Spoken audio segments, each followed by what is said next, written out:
ഇപ്പം apple ഐഫോൺസിൽ ഡിഫാൾട്ടായിട്ട് personal ഹോട്ട്സ്പോട്ടിൻ്റെ password കുറച്ച് ഡിഫിക്കൽട്ടായിട്ടുള്ള password ആയിരിക്കും. അപ്പം നിങ്ങൾക്ക് അത് ചേഞ്ച് ചെയ്തിട്ട് നിങ്ങളുടെ തന്നെ പാസ്വേഡ് സെറ്റ് ചെയ്യണമെന്നുണ്ടെങ്കിൽ അത് സെറ്റ് ചെയ്യാവുന്നതാണ്. ഈ ഒരു വീഡിയോയിൽ നമ്മൾ നോക്കാൻ പോകുന്നത് എങ്ങനെ ആപ്പിൾ ഐഫോൺസിൽ പേഴ്സണൽ ഹോട്ട്സ്പോട്ടിൻ്റെ പാസ്വേഡ് ചേഞ്ച് ചെയ്യാം എന്നുള്ളതിനെ കുറിച്ചിട്ടാണ്. അതിന് വേണ്ടിയിട്ട് ചെയ്യേണ്ട കാര്യം എന്താ വെച്ചാൽ സെറ്റിങ്സ് ഓപ്പൺ ചെയ്യുക. സെറ്റിങ്സ് ഓപ്പൺ ചെയ്ത് കഴിഞ്ഞാൽ നമുക്ക് ഇവിടെ പേഴ്സണൽ ഹോട്ട്സ്പോട്ട് എന്നുള്ള ഓപ്ഷൻ കാണാൻ പറ്റും. അതിൽ ക്ലിക്ക് ചെയ്യുക. അതിൽ ക്ലിക്ക് ചെയ്യുകയാണെന്നുണ്ടെങ്കിൽ ഇതുപോലുള്ള ഒരു പേജിലോട്ട് എത്തുന്നതായിരിക്കും. ഇവിടെ നമുക്ക് വൈഫൈ പാസ്വേഡ് എന്നുള്ള ഓപ്ഷൻ കാണാൻ പറ്റും. അതിൽ ക്ലിക്ക് ചെയ്യുക. അതിൽ ക്ലിക്ക് ചെയ്യുകയാണെന്നുണ്ടെങ്കിൽ പാസ്വേഡ് ഇവിടെ കാണാൻ പറ്റും.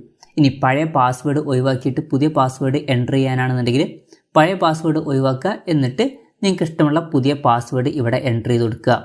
എന്തായാലും പുതിയ പാസ്വേഡ് എൻ്റർ ചെയ്തതിന് ശേഷം ഇവിടെ ഡൺ ബട്ടൺ കാണാൻ പറ്റും. അതിൽ ക്ലിക്ക് ചെയ്യുക. അതിൽ ക്ലിക്ക് ചെയ്യുകയാണെന്നുണ്ടെങ്കിൽ ആ ഒരു പാസ്വേഡ് സേവ് ആവുന്നതായിരിക്കും. ഇപ്പം ഇവിടെ നോക്കിയാൽ നിങ്ങൾക്ക് കാണാൻ പറ്റും. അപ്പം പഴയ പാസ്വേഡ് ചേഞ്ച് ആയിട്ടുണ്ട്, പുതിയ പാസ്വേഡ് വന്നിട്ടുണ്ട്. അപ്പം ഇങ്ങനെ നമുക്ക് വളരെ സിമ്പിളായിട്ട് ആപ്പിൾ ഐഫോൺസിൽ പേഴ്സണൽ ഹോട്ട്സ്പോട്ടിൻ്റെ പാസ്വേഡ് ചേഞ്ച് ചെയ്യാവുന്നതാണ്. ഈ ഒരു വീഡിയോ നിങ്ങൾക്ക് യൂസ്ഫുൾ ആയി എന്ന് വിചാരിക്കുന്നു.